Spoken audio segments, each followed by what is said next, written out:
different kind of life. You're silent, bold, the wind is cold. You must return to the wild.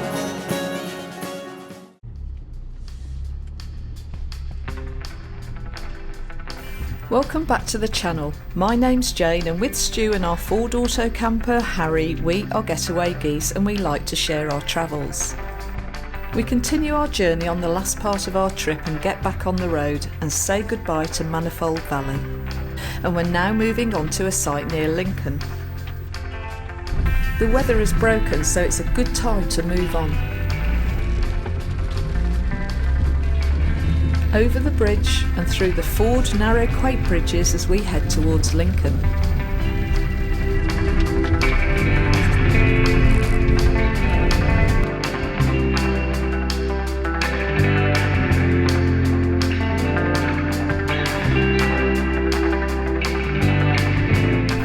Now, we seem to have a thing about stopping at reservoirs for a cup of tea, and today is no exception, and our pit stop is Carsington Water.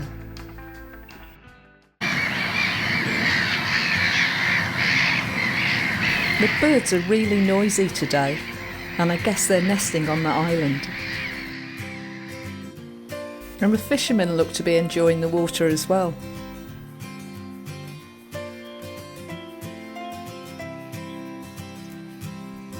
So whilst I stay in Harry making a few family phone calls and getting my internet fix, as we've had no signal whatsoever for 3 days, Stu takes a short walk around the reservoir to stretch his legs and get a bit of me time. We actually think it's really important to get your own personal time and your own space. So let us know in the comments about how you manage this if you travel with someone. Carsington Water is operated by Severn Trent Water, and it takes the water from the River Derwent at a place called Ambergate, which is about 6.5 miles away. Now, it's apparently England's 9th largest reservoir with a capacity of 35,000 megalitres. Now, I had to Google what a megalitre was, and apparently 1 megalitre is 1 million litres. Now, that's a lot of washes for Harry. There is a visitors centre, but we didn't make it over there today. The project to build Carsington Water started in 1980, but it was besieged by construction problems and public inquiries, and it wasn't until 12 years later in 1992 it was opened by the Queen. And it's hard to believe when you look at its vastness that they only had to move 11 people out of the area and demolish 2 farms to build this. Now, I think this bird is called a grebe, but I wouldn't know what sort it is, and I have had a look on the internet, so if you do know, then please put it in the comments below.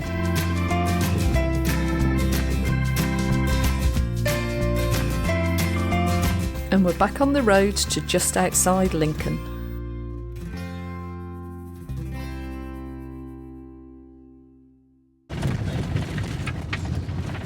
And we arrive at our next destination, which is a caravan and motorhome club CL site called Bar Farm in Fenside.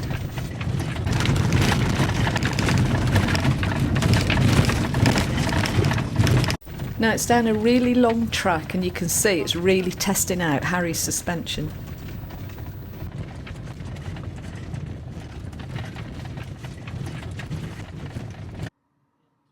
Stu jumps out to sort the booking, and I can tell that once again he's picked a great location. Can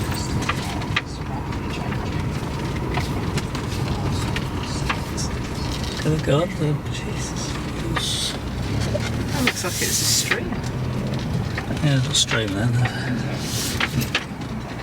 And we've managed to get ourselves another gem of a site, and the details are in the description below. We set up camp and set up Harry with the windbreak for a bit of privacy.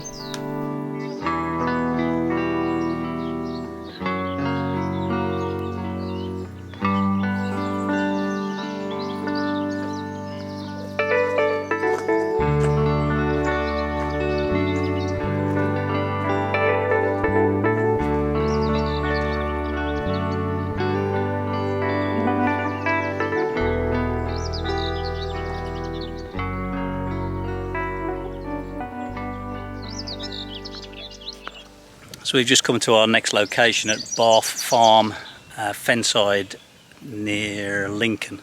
So I think we're just south east of Lincoln, I think. So it's just a small CL Cam C site, but it's immaculate.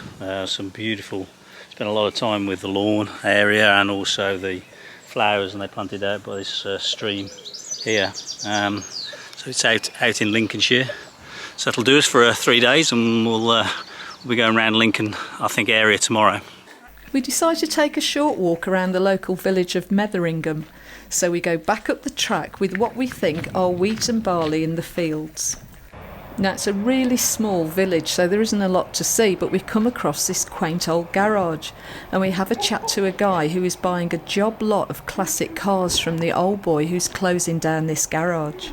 This MG is one of them, and it's sad that the owner has had to sell them all, but I'm sure that the new owner will be restoring them all to their former glory.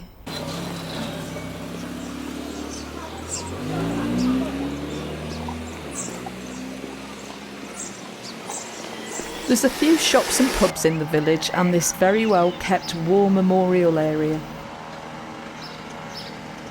And in the afternoon we just chill out and play Rummikub. Is it my go? And once again, I beat Stu. That's your go. I think it's your go. Is it my go? So the loser has to cook tea, and tonight Stu's cooking his signature dish of pilaf. And tonight's top tea, of course, a pilaf. And at night we just sit and relax and make the most of the beautiful weather.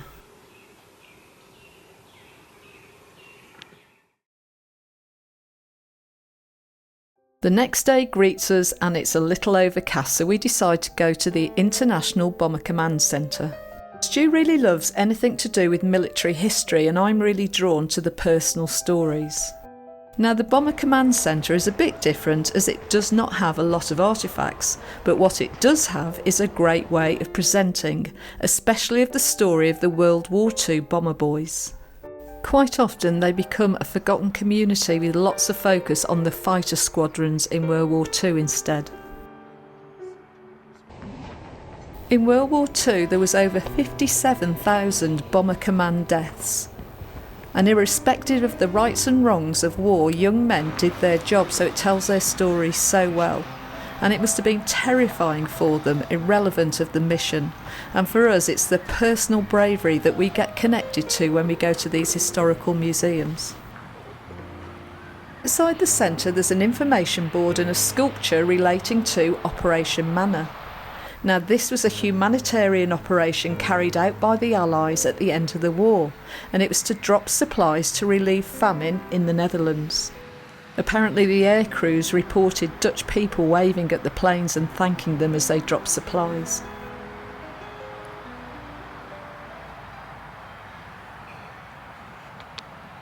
As we were waiting for our tour to begin, we noticed the RAF Association had a fundraising cycling tour visiting the centre to honour those in the Gulf Wars.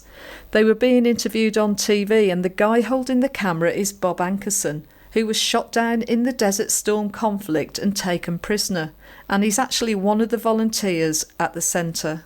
I'll let the interview play out, as it was a poignant reminder of our RAF boys doing their job and sacrificing their lives to do that job. People, strangers stopping us to make donations to the fundraising for the Royal Air Forces Association, but probably most importantly, the families who've attended the services that we've had so far have all said that they've been grateful for what we're doing. They've been touched, moved by the number of people who have been coming to the services, and so that's just really keeping us going.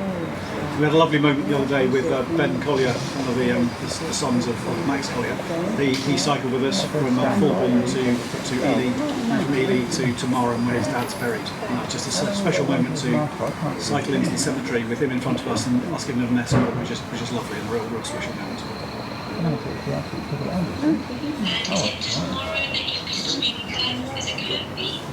Yes, yeah, that's so tomorrow we're at Kirkby Wharf, and that's a service for Gary Lennox. That one is one of the ones that's particularly personal to me because Gary was a flight commander on my squadron, so I was flying the same night. I woke up the next morning to hear that we'd lost the crew or that they hadn't returned from the mission. Gary Lennox and Kev Weeks, two fantastic blokes on my squadron. And it goes back to what Martin was saying earlier. So that night I was flying again. I was off on another mission, and he just didn't have time to process the fact that he just lost two friends and colleagues. That's one of the real reasons behind why we wanted to do this ride.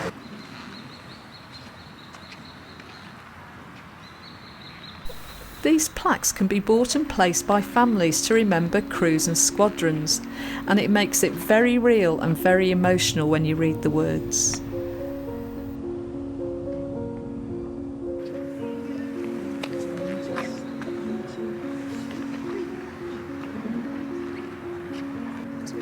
And this one is obviously front of mind based on the interview we just heard.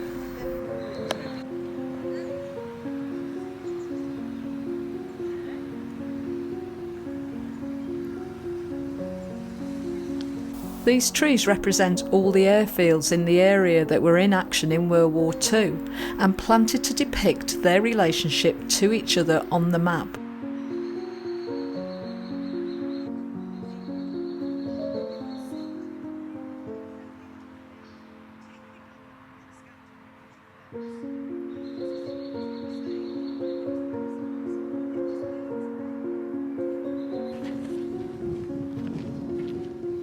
We really loved the big metal sheets with the names of the servicemen laser cut into them. And there's something about the rust that for us gives us a connection to the past.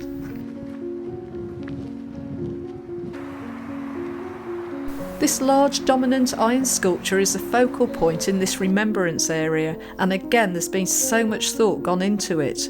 Its length is that of a wingspan of an RAF Lancaster bomber.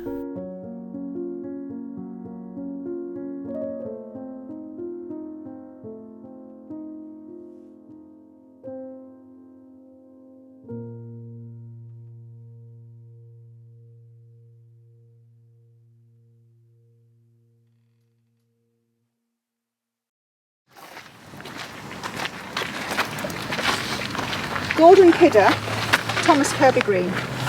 They'd been in Stalag 3 together in Żagań, which is now in Poland, for a few years, and so they were part of the team that were digging all the various tunnels, and so they automatically got a ticket to escape. And they decided they'd escape as Spanish workmen. And Thomas, because Thomas was actually a Spanish speaker, so they got the tailors in prison camp to make the working men's outfits, and they used their blankets for the material. And the tailors said to people, would you spend hours scraping the material to make it smooth so it was more like material. So that's what they did. So the night of the 23rd, 24th of March 1944, the 200 that were were going to escape through the tunnel all assembled in Hut 104, while people who hadn't got a lucky ticket had to move out of Hut 104 without the guards or the searchlights finding them. So these 200 assembled in Hut 104, and of course they did the tunnel from underneath the fire, because they built the huts where the prisoners were on stilts. So, they reckoned that they wouldn't be able to escape without the guards seeing them. But all the fires actually went down into the ground. So they actually removed the fire, and that's where they did the tunnel from. And there was a very eminent mathematician had been shot down, and he was the one who worked out how far it was going to be from this hut, from Hut 104 to in the woods. So, and obviously under the fence and into the woods. Fortunately, I don't think he'd done his tables, because he'd got it a little bit wrong, and the tunnel was short of the woods. So the first person out realised he was out in the open, and the guards and the searchlights would be able to see them. So he went back into the tunnel, and it said what had happened, and what they ended up doing was a bit of string, and he went into the woods, and as soon as the searchlight had gone past, and the guards had gone, he pulled the string, and the next person was able to escape. And of course that took longer. That took longer time for people to go get through the tunnel. The tour is over, and we now head inside to the exhibition. And like I said, this is less about the artefacts and more about the storytelling of the history of the RAF bomber squadrons in World War II and the daily life for the crews, as well as the impact on the bombing missions. We thought that the immersive experience was so well done and so emotional, and we came away with a very informed view of life during this really difficult period of history.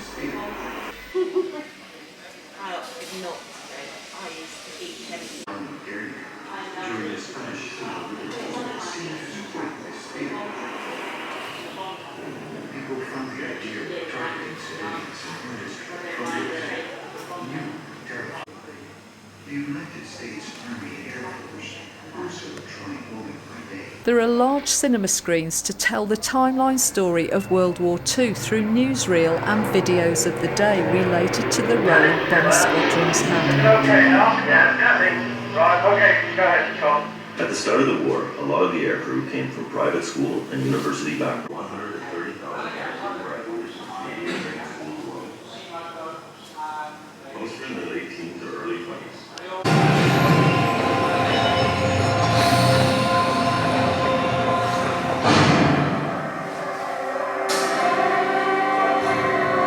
The visual displays project onto the ceilings of the exhibition.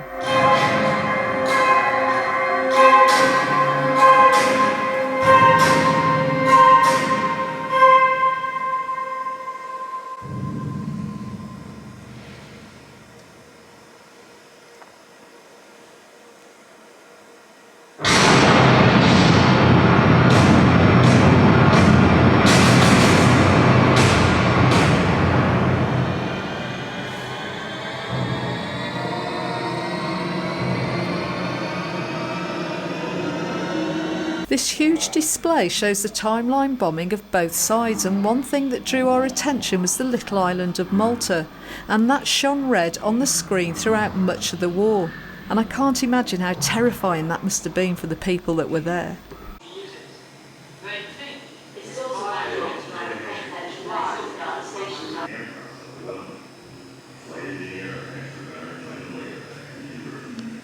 So that's the visit over, and we really enjoyed it and highly recommend a visit, but please make sure if you do go, you go on the tour outside, as it delivers so much information and really brings to life the Bomber Squadron story. Well, we hope you enjoyed this little mini getaway series, and please like and subscribe and comment, as we love to hear from you. And we'll see you on the next getaway in Harry. Silent, oh, the wind is cold. You must return to